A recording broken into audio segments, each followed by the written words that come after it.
Hello dear student, today's we will discuss most important topic chemical reaction and equation। CBSE board में बच्चों ये बड़ा important topic है। आज हम डिस्कस करेंगे केमिकल रिएक्शन एंड इक्वेशन। तो लेट्स गो स्टार्ट। सबसे पहले तो बच्चों आपको ये पता होना चाहिए कि केमिकल रिएक्शन है क्या। सबसे पहले हम क्या पढ़ेंगे? Chemical reaction. तो केमिकल रिएक्शन बच्चों प्रोसेस होता है in which new substance and new property are form. यानी एक ऐसा प्रोसेस जिसमें न्यू सब्सटेंस बनेंगे, न्यू प्रॉपर्टी वे होल्ड करेंगे। The substance that undergo chemical change are reactant. यानी जो सब्सटेंस होते हैं जो उस केमिकल को में पार्टिसिपेट करेंगे उनको जो हम कहते हैं वो रिएक्टेंट कहेंगे। और जो नए प्रोडक्ट बनते हैं, जो फॉर्म बनेगा नया सब्सटेंस, उसी को हम क्या कहेंगे? प्रोडक्ट। तो केमिकल रिएक्शन में दो चीजें होती हैं। पहली होती है रिएक्टेंट। रिएक्टेंट वे होते हैं जो उस केमिकल इक्वेशन में पार्टिसिपेट करेंगे, और जो उस रिएक्टेंट के बाद न्यू प्रोडक्ट जनरल अराइज होंगे उन्हीं को हम क्या कहेंगे? न्यू। और उनकी प्रॉपर्टी भी पहले वालों जो आपके सब्सटेंस है उनसे अलग होती है, उसी को हम क्या कहते हैं? प्रोडक्ट कहते हैं। क्या कहते हैं बच्चों? प्रोडक्ट। जैसे C प्लस O2 और टेंस टू CO2। तो बच्चों C प्लस O2 जो है ये हमारे रिएक्टेंट है, और जो CO2 बनेगा वो हमारा क्या बनेगा? प्रोडक्ट बनेगा। क्लियर है ना? नेक्स्ट टॉपिक है आइडेंटिफिकेशन ऑफ केमिकल रिएक्शन। यानी केमिकल रिएक्शन की हम पहचान कैसे करेंगे कि कोई केमिकल रिएक्शन हो रही है या नहीं। तो बच्चों केमिकल रिएक्शन की पहचान करने के हमारे पास जो है 5 मेथड होते हैं। पहला चेंज स्टेट, उसकी स्टेट चेंज हो जाएगी। चेंज कलर, कलर चेंज हो जाएगा। इवोल्यूशन ऑफ गैस, गैस निकलेगी। और change in temperature, temperature change हो जाएगा। आपने देखा होगा जब कोई रिएक्शन होती है तो वहां से एक तरीके से उसका टेम्परेचर चेंज होता है, वो उबलने लगता है। और दूसरा फॉर्मेशन ऑफ प्रिसिपिटेट, यानी कुछ आपका अवशेष जो है वहां पे शेष बचेगा। तो ये सारी चीजें जो होंगी वो आएंगी किसकी? केमिकल रिएक्शन की हम पहचान कैसे करेंगे हैं। ठीक है ना बच्चों? अब हम पढ़ेंगे कि जो हमारी केमिकल इक्वेशन होती है भाई, केमिकल इक्वेशन क्या है? तो केमिकल इक्वेशन का मतलब होता है जो केमिकल रिएक्शन में जो पार्टिसिपेट करते हैं सब्सटेंस, उन सबको उनके फॉर्मूले के रूप में आप लिख देंगे तो जो बनेगी वो क्या बनेगी? Chemical equation. जैसे कि मैग्नीशियम MgO2 और दोनों क्या बन गया? MgO। तो मैग्नीशियम ऑक्सीजन के साथ रिएक्शन करके क्या बना? मैग्नीशियम ऑक्साइड बना। तो ये आपने इसको सिंबल के फॉर्म में लिख दिया बच्चों। इसी को हम क्या कहेंगे? Chemical equation. नेक्स्ट टॉपिक आता है balance chemical equation. Balance chemical equation वो इक्वेशन होती है कि अगर number of atom of different element on both side, यानी ये लेफ्ट हैंड साइड में भी और राइट हैंड साइड में भी कैसे हो? इक्वल हो, तो वो इक्वेशन जो हमारी कहलाएगी प्यारे बच्चों, डियर स्टूडेंट्स, वो कहलाएगी आपकी बैलेंस्ड केमिकल इक्वेशन। जैसे आप यहाँ पे देखिए मैग्नीशियम के कितने एटम्स हैं? 2 हैं। राइट साइड में मैग्नीशियम के 2 हैं, ऑक्सीजन के 2 हैं, इधर भी ऑक्सीजन के 2 हैं। तो ये रिएक्शन हमारी होगी balanced chemical equation. Okay dear students, next topic is type of chemical reaction. तो केमिकल रिएक्शन जो हमारी होती हैं वे कई तरीके की केमिकल रिएक्शन होती हैं बच्चों। तो आज सबसे पहले हम पढ़ेंगे कॉम्बिनेशन रिएक्शन। तो कॉम्बिनेशन नाम से ही पता लग रहा है कॉम्बिनेशन रिएक्शन स्टूडेंट्स। तो कॉम्बिनेशन रिएक्शन वो रिएक्शन होती है जिसमें 2 सब्सटेंस कंबाइन हो जाएंगे।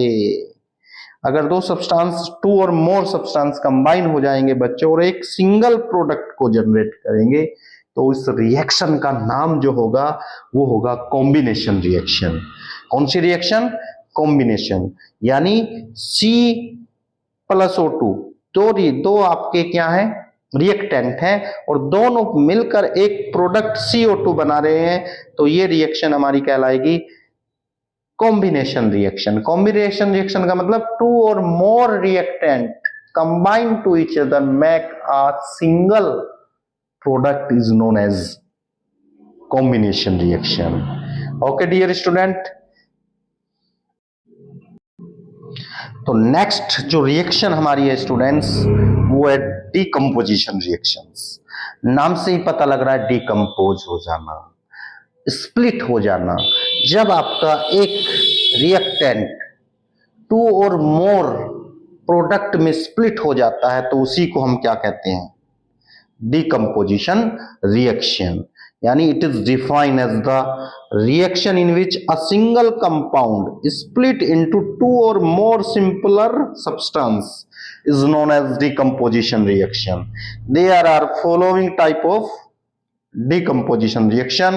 First of all, thermal decomposition. Thermal decomposition means a reaction in which a single reactant breaks down. एक सिंगल रिएक्टेंट जो है दो जगह डिवाइड हो जाता है, किसकी प्रेजेंस में बच्चों, हीट की प्रेजेंस में, तो इसे कहते हैं हम थर्मल डिकम्पोजिशन।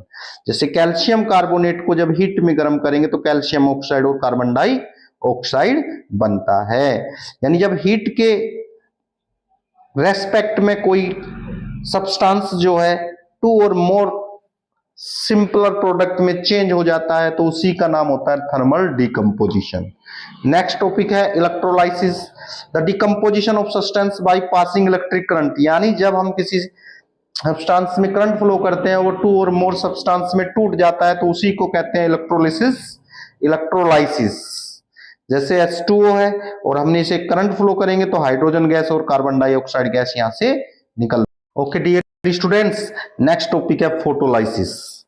नेक्स्ट टॉपिक क्या है, फोटोलाइसिस। फोटोलाइसिस मतलब मींस कि कोई सब्सटेंस है और उसे आप सनलाइट में डायरेक्ट रख देंगे तो वो अपने आप डिकम्पोज हो जाएगा, उसी को कहेंगे हम क्या, फोटोलाइसिस। फोटोलाइसिस जैसे AgCl है, सनलाइट में रख दोगे Ag अलग क्लोरीन अलग, this is known as photolysis.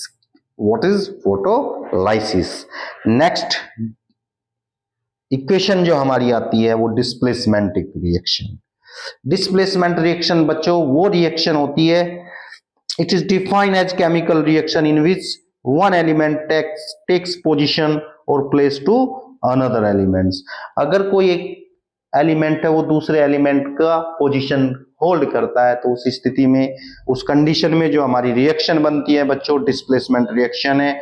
जैसे Fe है CuSO4 के साथ रिएक्ट करेगा तो Fe बच्चों ज्यादा पावरफुल है CuSO4 के Cu के कंपैरिजन में, तो Fe Cu के SO4 के जो कंपाउंड है उसके साथ जुड़ जाएगा, Cu यहां से अलग हो जाएगा, ये कहलाएगा आपका कौन सा, displacement reaction. Double displacement reaction. Double displacement का मतलब होता है क्या, a chemical reaction in which there is an exchange of ion. यहां पे आयनों का एक्सचेंज हो जाएगा और इस टाइप का बिटवीन द किन के, रिएक्टेंट के, तो हम क्या कहेंगे इसे, double displacement reaction. Dear students, Na2SO4 BaCl2 react करेगा तो Na2Cl2 के साथ SO4 Ba के साथ जुड़ेगा तो BaSO4 NaCl बनेगा। तो ये रिएक्शन जो होगी, यहाँ पे आयनों का इंटरचेंज हो रहा है, ये इधर चला गया, ये इधर चला गया, तो इसी को हम क्या कहेंगे, डबल डिस्प्लेसमेंट रिएक्शन। क्या कहेंगे बच्चों, double displacement reaction. Next topic oxidation. Next topic क्या है हमारा, नेक्स्ट टॉपिक है बच्चों ऑक्सीडेशन। तो ऑक्सीडेशन क्या होता है वो सुनिए। नेक्स्ट टॉपिक हमारा है ऑक्सीडेशन। तो ऑक्सीडेशन क्या है, the addition of oxygen to a substance और रिमूवल द हाइड्रोजन। यानी कोई यहाँ पे ऑक्सीजन का ऐड हो जाएगा, हाइड्रोजन रिमूव हो जाएगा, तो ऐसी रिएक्शन को क्या कहेंगे हम, ऑक्सीडेशन रिएक्शन। जैसे Cu+O2 CuO, यानी कॉपर जो है ऑक्सीजन के साथ रिएक्ट करके CuO, देखिए Cu के साथ कौन ऐड हो गया, ऑक्सीजन, तो ये कौन सी रिएक्शन बनी बच्चों, ये रिएक्शन कौन सी है बच्चों, ये वाली रिएक्शन कौन सी है, ये जो रिएक्शन हमारी बन रही है Cu, ये वाली रिएक्शन, ये रिएक्शन हमारी जो है वो रिएक्शन कहलाएगी कौन सी? ये रिएक्शन बच्चों हमारी है ऑक्सीडेशन रिएक्शन। क्लियर बात है? चलिए अब आगे बढ़ते हैं। अरे भाई आगे बढ़ते हैं। ऑक्सीडेशन के बाद नेक्स्ट टॉपिक आता है हमारा रिडक्शन। रिडक्शन बिल्कुल सिंपल है बच्चों, यहाँ पे ऐड हो जाएगा हाइड्रोजन और रिमूव हो जाएगा ऑक्सीजन। जहां हाइड्रोजन ऐड होगा, रिमूव ऑक्सीजन होगा, तो वो रिएक्शन कहलाएगी कौन सी? रिडक्शन। क्या होगा? CuO H2O, हीट की प्रेजेंस में CuO अलग H2O अलग, यानी ऑक्सीजन देखिए यहाँ पे ऑक्सीजन U के साथ था, लेकिन यहाँ U से क्या हो गया? यहाँ U से क्या हो गया? यहाँ देखिए U से अलग हो गया, तो इसी को हम क्या कहेंगे? CuO के साथ OCU के साथ था, लेकिन यहाँ OCU से अलग हो गया, यानी ऑक्सीजन रिमूव हो गया। तो बच्चों रिडक्शन अभिक्रिया, कौन सी? Reduction reaction. नेक्स्ट टॉपिक जो आता है हमारा वो होता है रिडॉक्स रिएक्शन। बच्चों redox reaction, redox reaction, redox reaction वो रिएक्शन होती है जिसमें ऑक्सीडेशन और रिडक्शन दोनों होगा, जिसमें ऑक्सीडेशन और रिडक्शन दोनों होगा, वो क्या कहलाएगा हमारा? Redox reaction. जैसे CuO Cu, ठीक है, यहाँ Cu, इन दोनों में देखिए आप Cu से O गायब हो गया, तो यहाँ पर कौन सी रिएक्शन है? यहाँ पर है बच्चों रिडक्शन रिएक्शन। और H2 में O2 जुड़ O जो ऐड हो गया, तो यहाँ पे जो रिएक्शन बनेगी हमारी, वो रिएक्शन होगी ऑक्सीडेशन रिएक्शन। तो इस कंडीशन में बच्चों यहाँ से यहाँ देखिए ये रिएक्शन हमारी है रिडक्शन रिएक्शन, और यहाँ से यहाँ देखिए कौन सी रिएक्शन है हमारी? यहाँ पर ऑक्सीडेशन रिएक्शन है। तो यहाँ पे दोनों रिएक्शन होती हैं, उन रिएक्शन का नाम होता है हमारा कौन सा? Redox reaction. बच्चों नेक्स्ट रिएक्शन है एक्सोथर्मिक रिएक्शन। एक्सोथर्मिक रिएक्शन वो रिएक्शन होती है जिससे एनर्जी इवोलेट होती है, एनर्जी निकलती है जहां से, उसी को कहेंगे हम exothermic reaction. The reaction that proceeds with evolution of heat और एनर्जी और कॉल्ड एक्सोथर्मिक। जैसे यहाँ पे क्या निकला? हीट निकला यहाँ पे, तो ये हमारी क्या है? आप यहाँ देखिए यहाँ पे हीट निकल रहा है ना, तो हीट निकला है, तो ये हमारी जो रिएक्शन होगी बच्चों, ये कौन सी रिएक्शन होगी? ये रिएक्शन जो हमारी है, ये हमारी रिएक्शन जो बनेगी वो एक्सोथर्मिक रिएक्शन बनेगी। क्यों? क्योंकि यहां से हीट बाहर निकल रही है। एंडोथर्मिक रिएक्शन, नेक्स्ट टॉपिक होता है एंडोथर्मिक। एंडोथर्मिक रिएक्शन बच्चों वो रिएक्शन होती है जिस रिएक्शन में एनर्जी, हीट या एनर्जी हमें देनी पड़ेगी उसको, तब वो एनर्जी होगी, वो रिएक्शन होगी, तो उसको कहेंगे एंडोथर्मिक रिएक्शन। एंडोथर्मिक रिएक्शन का मतलब